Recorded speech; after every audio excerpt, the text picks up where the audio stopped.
Shravani distance maintain చేయండి. ఎడగ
okay, అక్కడే ఉండమ్మా, ఫోటో దిగుదాం. వెరీ గుడ్, చక్కగా చేశారు. మరి వీరిని కూడా మీరు గట్టిగా అభినందించాలి.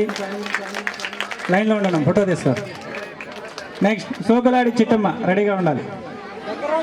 Come to the stage. ఎదరికెళ్ళి చూడాలి.